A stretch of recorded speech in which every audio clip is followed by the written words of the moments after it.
Hello everyone, कैसे हो आप सब लोग? कैसी चल रही है आप लोगों की प्रिपरेशन इंटरव्यू की? गाइस, मैंने आपको बोला था कि मैं कुछ इम्पोर्टेंट टॉपिक्स की सीरीज़ लेके आऊँगी, बट वो मेरे गला इतना चौक हो रखा था जिस वजह से मैं खुद भी नहीं कर पाई इतना।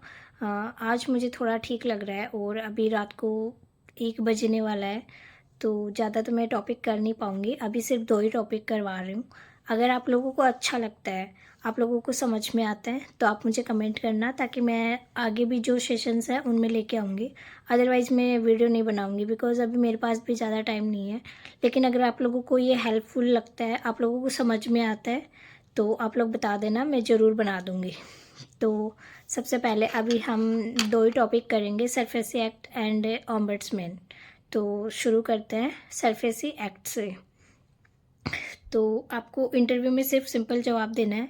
जैसे सरफेसी पूछेंगे आपसे कि सरफेसी एक्ट के बारे में क्या जानते हैं। मैं यहाँ पे आपको जो भी बताऊँगी वो छोटे छोटे क्वेश्चन फ्रेम करके बताऊँगी ताकि आपको समझने में आसान हो जाएगा।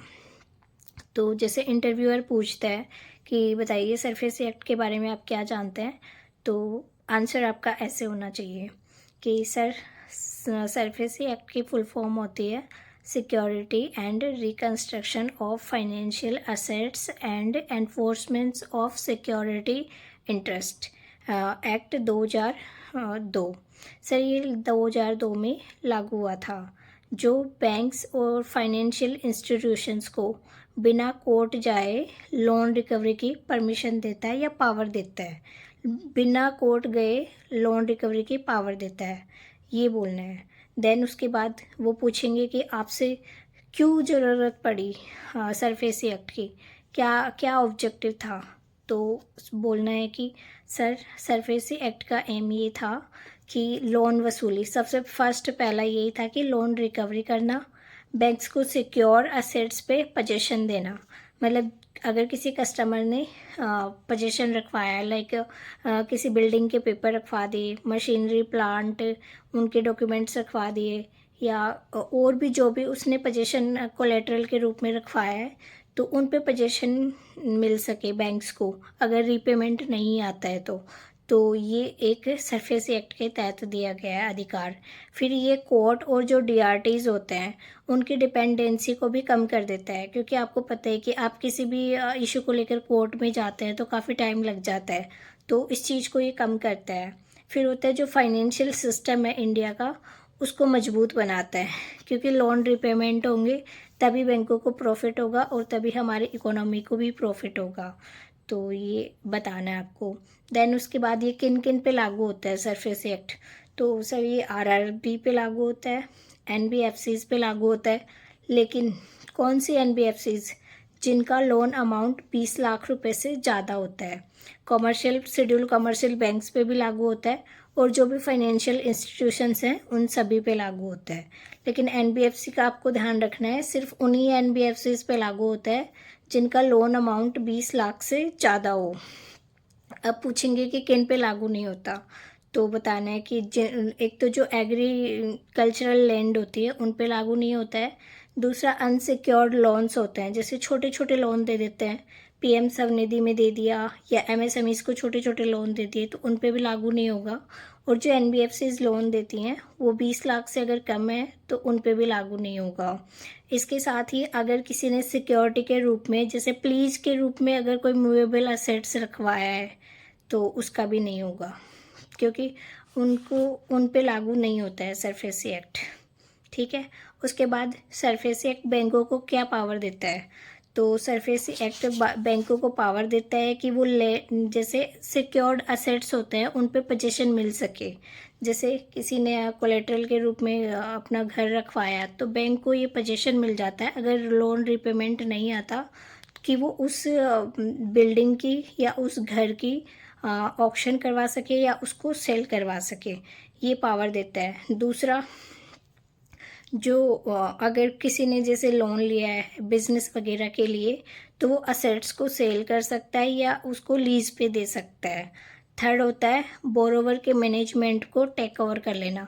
जैसे बोरोवर है, कोई बिजनेस चला रहा है, तो उसको आपने टेक ओवर कर लिया, ये कर सकता है। फोर्थ ऑप्शन है कि थर्ड पार्टी से पेमेंट करवाना, थर्ड पार्टी से पैसा वसूलना कैसे, जैसे जो बोरोवर है उसने आपसे लोन लिया और उसकी कहीं और से सैलरी आ रही है या फिर कहीं से पेंडिंग अमाउंट आ रहा है, तो वो आप डायरेक्ट बैंक उसको ले सकते हैं।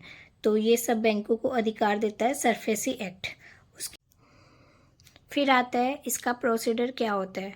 तो इसका प्रोसीडर यही होता है कि सबसे पहले बैंकों को 60 डेज़ का एक नोटिस देना होता है। जो भी बोरोवर है उसके घर पे एक 60 डेज़ का नोटिस जाएगा, जिसमें आउटस्टैंडिंग अमाउंट को मेंशन किया जाता है कि आपको इतना रीपेमेंट आप कर सकते हो, इतना रीपेमेंट आप करो।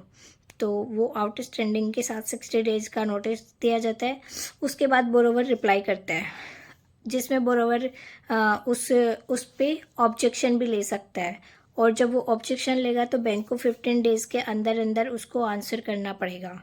फिर थर्ड है पोजीशन नोटिस। जब रीपेमेंट नहीं करता बोरोवर, आफ्टर नोटिस भी अगर वो रीपेमेंट नहीं कर रहा है, तो फिर बैंक उसको पोजीशन नोटिस भेजेंगे और फिर वो उसको अपने अंडर में ले लेगा बैंक।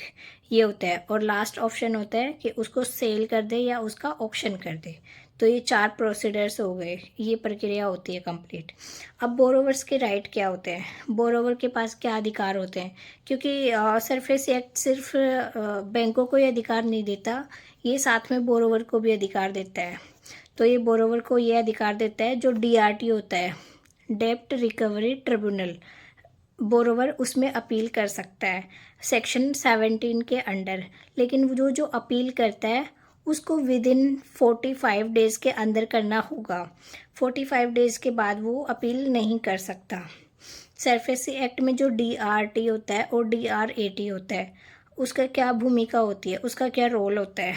तो DRT होता है फर्स्ट अपील होती है, उसने सब पहली बार अपील करी तो उसको DRT बोलते हैं। एंड सेकंड अपील होती है DRAT, सेकंड अपील होती है। और DRAT में जो अपील करते हैं, सेकंड अपील करते हैं DRAT, उसके लिए 50% ऑफ डेब्ट अमाउंट डिपॉजिट होना ज़रूरी होता है। आपने डेब्ट अमाउंट का 50% जमा करवाया तो ही आप सेकंड जो DRAT है, सेकंड अपील है, वो जमा करवा सकते हो। उसके बाद ट्रिब्यूनल जो होता है उसको 25% तक रिड्यूस कर सकता है और 25% तक रिड्यूस कर सकता है जो बचा हुआ अमाउंट है। देन है सरफेसी एक्ट वर्सेस DRT। क्या फ़र्क है दोनों में। जो सरफेसी एक्ट होता है उसमें कोर्ट की ज़रूरत नहीं पड़ती, जबकि DRT होते हैं और कोर्ट के पास आप जाएंगे तो कोर्ट की नीड होती है। फिर है सरफेसी एक्ट फास्ट रिकवरी करता है, जबकि कोर्ट में आपको पता है टाइम कंज्यूमिंग होता है। फिर जो सरफेसी एक्ट है इसमें लोन सिक्योर्ड होते हैं, जबकि उसमें सिक्योर्ड भी हो सकते हैं और अनसिक्योर्ड भी हो सकते हैं। जो सरफेसी एक्ट है ये असेट्स को सीज़ करने की अनुमति दे देता है कि आप उनके असेट्स को सीज़ कर दो, लेकिन बैंक जो कोर्ट होता है वो डायरेक्ट सीज़ की परमिशन नहीं देता है। तो ये पूरा सरफेसी एक्ट था। अभी इसमें 2 चेंजेस और आए थे, लेटेस्ट अमेंडमेंट हुआ था तब, कि ये अब से कोऑपरेटिव बैंक्स पे भी लागू हो जाएगा, पहले नहीं होता था। और इसके साथ ही जो असेट्स रिकन्स्ट्रक्शंस कंपनीज होती है लोन रिकवरी वाली, उनको पहले से ज़्यादा पावर देता है कि आप इन जो सरफेसी एक्ट है उसके नियमों का पालन करते हुए आप अमाउंट की रिकवरी कर सकते हो। तो ये सरफेसी एक्ट था। नेक्स्ट है हमारा बैंकिंग ऑम्बड्समैन। तो चलिए उस पर शुरू करते हैं। ऑम्बड्समैन क्या होता है।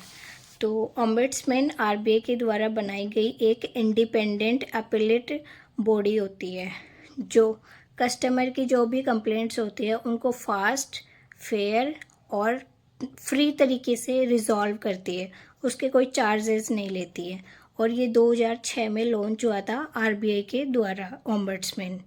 ये एक उसके बाद एक ऑम्बड्समैन इंटीग्रेटेड स्कीम आई थी जो 2021 में आई थी।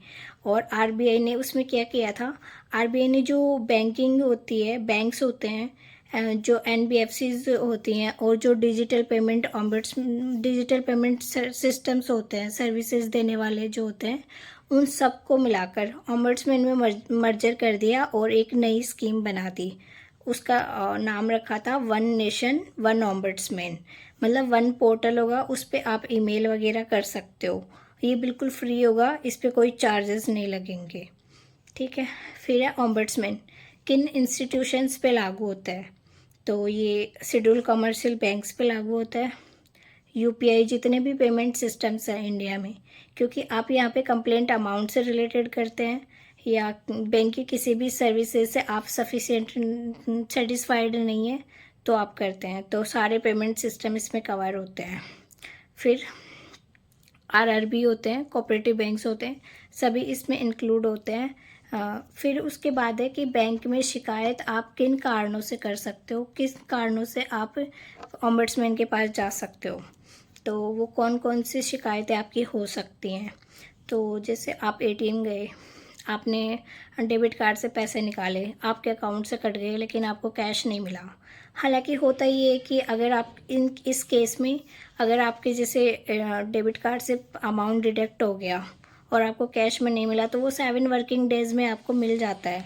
लेकिन अगर वो नहीं मिलता है तो आप ओम्बड्समैन के पास जा सकते हो, शिकायत करवा सकते हो। फर्स्ट रीज़न ये हो गया। सेकंड होता है कि अनऑथराइज ट्रांजैक्शन हो गया, जैसे आपके अकाउंट से कोई गलत तरीके से पैसे काट लिए गए हो तो हो गया। अगर आप पेंशन ले रहे हैं तो पेंशन में या तो डिले हो गया या आपको मिला नहीं है तो भी आप ओम्बड्समैन के पास जा सकते हो। फिर होता है कि रॉन्ग चार्जेस ले लिया आपसे या फिर आपसे ज़्यादा इंटरेस्ट ले लिया तो भी आप ओम्बड्समैन के पास जा सकते हो। और जो भी मतलब कि मोबाइल बैंकिंग इश्यूज़ है उनसे रिलेटेड आप जा सकते हो।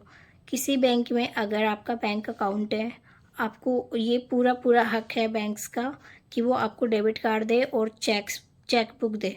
अगर वो ऐसा नहीं करते हैं तो भी आप ओम्बड्समैन के पास जा सकते हो। और अगर कोई आपको मिसलीडिंग या मिसलीड कर रहा है या फिर मिस सेलिंग कर रहा है किसी प्रोडक्ट की तो भी आप ओम्बड्समैन के पास जा सकते हो। तो इन केसेस में आप ओम्बड्समैन के पास जा सकते हो। फिर कंप्लेंट कब कर सकते हो, तो जब आप ओम्बड्समैन के पास कंप्लेंट करते हो तो सबसे पहले आपको जो भी आपकी प्रॉब्लम है, जो भी आपकी क्यूरीज है, वो आपको रिटर्न में बैंक को देनी होती है। बैंक का फ़र्ज़ होता है कि वो आपको 30 डेज़ के अंदर उस प्रॉब्लम का सॉल्यूशन दे, उसको रिज़ॉल्व करे। अगर वो रिज़ॉल्व नहीं करता है और आप बैंक के जो सॉल्यूशन है उससे सेटिस्फाइड नहीं है तो आप ओम्बड्समैन के पास जा सकते हैं आफ्टर 30 डेज़ बाद। तो उस 30 डेज़ हो गया कि बैंक ने जब रिप्लाई दिया, बैंक को 30 डेज़ में आपको रिप्लाई देना होगा। आप सेटिस्फाइड नहीं होते हैं देन आप ओम्बड्समैन के पास जा सकते हो। अब आप कंप्लेंट कैसे करें, तो कंप्लेंट करने के अभी 3 मेथड्स हैं। आप ऑनलाइन पोर्टल पे कर दीजिए या फिर ईमेल कर सकते हो आप, या फिर आप फिज़िकल मोड भी यूज़ कर सकते हो। तो ऐसे आप कंप्लेंट कर सकते हो। फिर है टाइम, कि आप कितने टाइम में ओम्बड्समैन के पास जा सकते हो। तो मान लीजिए कि जब आपको प्रॉब्लम जब आपके पास ये मिस हैपनिंग हुई, जब आपके साथ ये मिस हैपनिंग हुई उस दिन से लेके 1 साल तक, या फिर जब आपके पास मिस हैपनिंग हुई, आप बैंक के पास गए, फिर बैंक ने आपको 30 डेज़ में रिप्लाई किया लेकिन आप सेटिस्फाइड नहीं हो, तो उस दिन से लेके भी आप 1 साल तक ओम्बड्समैन के पास जा सकते हो। तो मतलब मेनली ये हो गया कि आप 1 साल के अंदर अंदर ओम्बड्समैन के पास जा सकते हो। अब ओम्बड्समैन के पास क्या क्या पावर होते हैं, ये उसको आरबीआई देती है कि वो आपकी कंप्लेंट को एक्सेप्ट भी कर सकता है और रिजेक्ट भी कर सकता है। ओम्बड्समैन होता है वो कंपनसेशन अवार्ड भी देता है, क्योंकि इसमें काफ़ी टाइम लगता है, तो जो भी आपके साथ एक हैरेसमेंट के रूप में हैरेसमेंट हुआ है तो वो आपको कंपनसेशन देता है।